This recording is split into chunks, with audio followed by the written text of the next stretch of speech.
예전에 얘기한 거랑 제가 또 생각이 좀 이렇게 바뀌는 부분이 맞아요, 있으니까 맞아요. 다른 걸로 얘기할 수도 있는데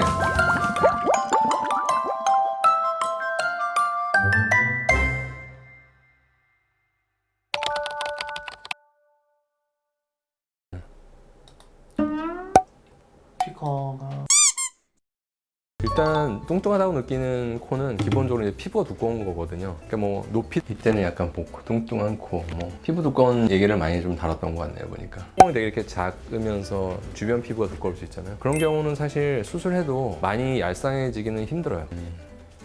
그렇죠. 이거는 뭐 지금도 공감하는 내용인 것 같아요. 콧볼이 정면에서 봤을 때 굉장히 폭이 넓다. 그러면 콧볼 피부를 일부 좀 절제해서 봉합을 해주면 폭이 감소가 될 수 있거든요. 그러니까 이제 이런 부분이 제가 좀 많이 달라진 부분 중 하나라고 생각하는 거는 예전에는 피부를 많이 줄여야 되지 않나 라는 생각을 이제 많이 했고 두께를 줄이려고 사실 노력을 했던 것 같아요. 단기적으로는 그게 조금 더 얄쌍한 느낌이 있어서 좋은데 5년, 10년 지나면 연골이 막 비치거나 이런 문제가 생겨서 재수술하는 사람들을 또 많이 보게 되거든요. 제일 핵심이 되는 건 결국은 콧볼 연골 모양을 개선하는 거거든요. 그러니까 살 두께를 줄인다 이렇게 해서 수술하는 거는 장기적으로 봤을 때 오히려 이제 피부가 얇아지면서 여러 가지 부작용이 발생하고 그걸로 인해서 이제 재수술이 필요하게 되니까 연골의 형태가 문제가 있는 부분을 위주로 개선하는 게 장기적으로 봤을 때는 큰 부작용 없이 더 잘 유지가 돼요. 그래서 그런 방법으로 최근에는 이제 주로 수술을 많이 하고 있죠. 그래서 결론은 높이를 좀 세우거나 이렇게 연골 자체를 모양을 갸름하게 하거나 적절하게 연골 이식을 하면 코끝은 사실 많이 갸름하게 보일 수 있어요. 두께감을 그렇게 많이 줄이지는 못해요. 그래서 비슷한 얘기를 다루고 있는 것 같아요.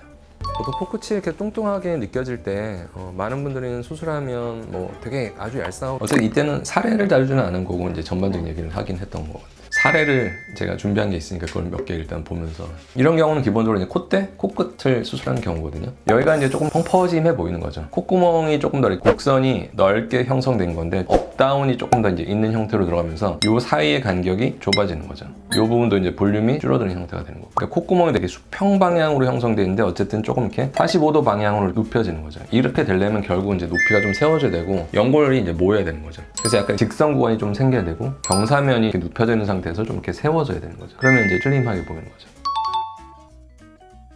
전에 복코에 관련된 영상을 이제 만든 적도 있는데 그때는 사례가 이제 좀 빠진 상태로 수술과 관계된 내용을 그냥 이렇게 말로 많이 전달을 해드렸고 또 제가 이제 과거에 어떤 수술했던 방법과 또 요새 이제 수술하는 방법의 어떤 좀 차이점 좀 더 뭐 개선된 부분 또 부작용을 좀 피하기 위한 방안 새로 좀 설명을 드렸습니다. 전에 영상도 한번 찾아보시고 근데 이 당시 할 때도 사실 1년 전이니까 이미 뭐 그런 생각은 하고 수술할 때고 이번 영상도 보시면 더 도움이 될 것 같습니다. 감사합니다.